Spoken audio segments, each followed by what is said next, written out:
Welcome to a blast from the pack presented by Midwest Cards. We are here at Midwest Cards right outside Nationwide Arena, and today we're going to open some card packs with former Blue Jackets goaltender Pascal Leclaire. Okay, Pascal, so before we get into these card packs, do you have a history with collecting anything in your life? Yeah, a little bit. Like growing up in Canada with like hockey was so big, obviously with the hockey cards. But I'm old enough to have lived. I started with the hockey stickers. Back then there was a company called Panini that would just sell those books, and you had to collect the stickers and actually end up like filling the book. We would trade our extra ones or make kind of big transaction in the schoolyard. So yeah, I did, and especially for goalies. But I haven't done it in a while, but always kind of enjoy that. What about throughout your playing career? Like nowadays guys will exchange sticks, things like that. Yeah. In other sports you see a jersey swap. Yeah. Did you do any of that? I remember asking for a Brodeur jersey, so I got it made in Ottawa, and then I got it signed through the trainers. Like the trainers do work really hard, like to get those connections, like the Crosby, and even lately I reached out to Washington to get a Ovechkin jersey because Ovi was I was in net for Ovi's first goal. He was really nice to send one, and I think he wrote like, "You were the first one. You were my first one," so that was pretty funny. And I kind of did it for my daughters. My daughters didn't see me play. They weren't born yet, so when we got the Ovechkin jersey, like they didn't believe me. Kind of tell them that, yeah, that's true. Dad did play in the NHL, and then Ovi did score on me. All right, what do you say we get into these card packs and tell a few stories? All right, sounds good. All right, let's do it. Let's break these I haven't done that in a while. All right. Let me get this open. Yeah. Oh, I've got a goalie to start things really? off. Mika Kiprusoff. Oh yeah, I like them. When I got in the league, I was looking forward to playing against him because he was so quick, so talented. He's probably one of the most, like, it's a talent-wise goalie, like one of the most completed and best goalie I've ever seen. Like he was really spectacular. So that's actually a pretty good one. Who do I got here? Jeffrey Lupul, and yeah. The great old Anaheim Ducks. Yeah, the great old Anaheim Ducks. I remember I played mostly when Jeffrey was in Toronto. Mm-hmm. He was a big guy, good shot, really talented. I think it's funny to see these guys. Like it kind of brings back like good memories. I got one of your guys. Oh, Marty nice. Brodeur right here. That's got to be a good one, right? Yeah. Oh, yeah. Well, he was my. I had two idols when I was growing up. I had Patrick Roy. Obviously, I'm from Montreal, so the Canadiens are so big, and Patrick Roy was the big star and the best goal in the NHL. And then Marty Brodeur, and I loved how he played the game, like really spectacular, challenging guys, just side to side, so quick, and obviously he won the cups and he won the Vizina. And I remember my first game against him, it was in New Jersey, and I was pretty nervous. Like to me, it was a pretty big deal. Like you always hear the guys playing against their idols for the first time, so that was my moment for me to play against Marty Brodeur. I think we lost 2-1 in New Jersey. That was pretty tight game. Good game by you. It was a good game, yeah. He made some good, unbelievable save. I know it was pretty tight in the second period. Like he was on fire, and then. But I got out of there. What I remember of it is I was okay. I did okay against Brodeur, so to me that was mission accomplished. But that was it was a really like a special moment for me to play against a guy like that. I have a Columbus Blue Jacket one. Oh, Nikolai Zerdev. All Z. right. Yeah, played a few years with Z. Probably one of the most skilled player I've seen. One of the best hands. But I remember some of those nights when he was on, he could just like take the puck behind our net and like go and like score a goal just by himself. So it just shows how talented he was. All right, let's get into this other pack. Oh, we have another one. One more pack. Okay, nice. Let's keep rolling. You get to keep those, right? Of course you want get to to buy keep them? Those. We'll have a conversation off the air, right? Let's see what I got to start things off. Oh yeah, one of my favorite childhood players, Peter Forsberg, off the rip here. He score any goals against you? Oh yeah, a lot, a lot.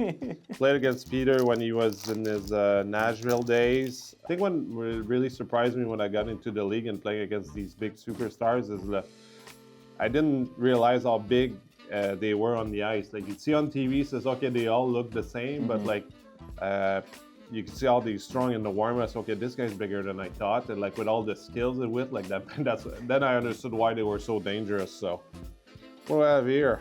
Michael Ryder for the Montreal Canadiens. I played against Michael in junior. He played in Hall. That's what I remember from him. He's a good shot. He was a pure sniper. I'm sure like the coaches didn't like him all the time, maybe for 60 minutes, because maybe he would cheat a bit on the defensive side. But when he had a chance down the wing, like he was really hard to stop. You remember that all these years later, the scouting report on some of these guys. I remember like the one thing that you had to remember against, like you had to know about like the big guys, like. Okay, Ovechkin, what do you have to know about Ovechkin? Well, Ovechkin, like, it's an easy example. Like, back then, you shoot so hard. Like, for now, the people that see Ovi play, they weren't used of him, like, maybe 20 years ago, is like, Ovi was a great skater, and he would hit a lot. He was really physical, and he skated way more than he does now. It's normal. He was younger. And I would always, when he would come one-on-one, let's say on a D, on a rush, like I remember I always played him more aggressively. So I was just hoping my strategy on him was just like, hopefully it hits me. So like I would try to cut the angle. I made a lot of shoulder save on Ovi that I had no idea how I made. I didn't see them coming. It just hit me. So a lot of time that was my plan against him. Rick Nash, if you're watching, you're retired now, so it's okay. Can you give away the Rick Nash secret? What was the scouting report on him? In practice, I had to deal with Rick in practice, and I was happy to deal with Rick with practice. I think for Rick, obviously, it was his size and his reach, and he was a really good skater for, I think Rick's 6'4", so he was really good, like with like go around, and his reach would go like you'd go around the goalie with his long stick. And even like I think for a big tall guy, that's why he was so good. He had really good hands. Everybody remember his goal he scored in Phoenix when he deked like 3 guys. That's stuff that he would do that like sometimes on a big guy you don't expect. He was an unbelievable player. It was a treat to play with him, and I'm actually having dinner tonight with him. So now we don't talk hockey about it much. We talk about kids, but Rick was my roommate too. It's just like the time I was here in Columbus, it was just so much good memories, and I'm sure he's the best player that Columbus ever had. So make sure he picks up the dinner bill. We'll fight about it. We'll fight about it. What do you think? Oh boy, you have of this guy right here. Look at this thing. You've got the huge Stinger logo. Yeah. What do you think of that guy? Yeah, pretty cool. I like my mask to have some kind of character on it. I didn't like, some people make it personal. I didn't really have any personal thing I wanted to share on my mask, so it's fine with other people. But when I got called up 1 year before my first year, Doug McLean was our GM at the time, and we changed the logo, we changed the jersey, and he decided that Stinger was not going to be obviously on the jersey, on the shoulder patch. And he told me, you're just not allowed to have that mask anymore. So I said, why? Like, it looks pretty cool. Anyway, Stinger's in the stand, and you know, people. And he said, no more Stinger. So that's why I got into the character with the big mustache. It looked a bit like I based it on the UNLV University, like the soldier. Yeah. So it kind of I made a change there on my mask. But yeah, so this mostly lasted in the American League, and even not that long until Doug McLean said. And back then, when Doug said something, he said no to something. Especially as a 20-year-old, I didn't argue too much. All right, well, I got to show you some of these. Boy, what do you think of this handsome devil right here? You can take all these. These are some pretty good ones. A draft picture with about like 10 pounds of gel in my hair. Brings back memories from the draft, like that morning, and I knew I was going to go high in the draft, and my agent told me, like, before it started, says you have a good chance to go at Columbus at number 8 on the stage of the draft.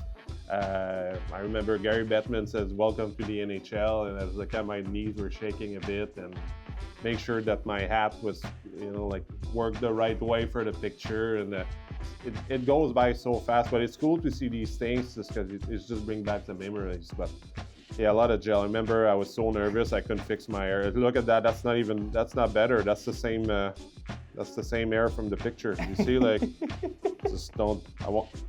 If I show that to my daughters, they'll be ashamed. Yeah, when I see those pictures, I like the goalie ones. The ones without the mask, not so much. Well, what a way to finish this up. We got the draft photo, and now you're back in Columbus. So an awesome full circle moment here. Thanks for doing it, Pascal. Yeah, thanks for having me. That was fun.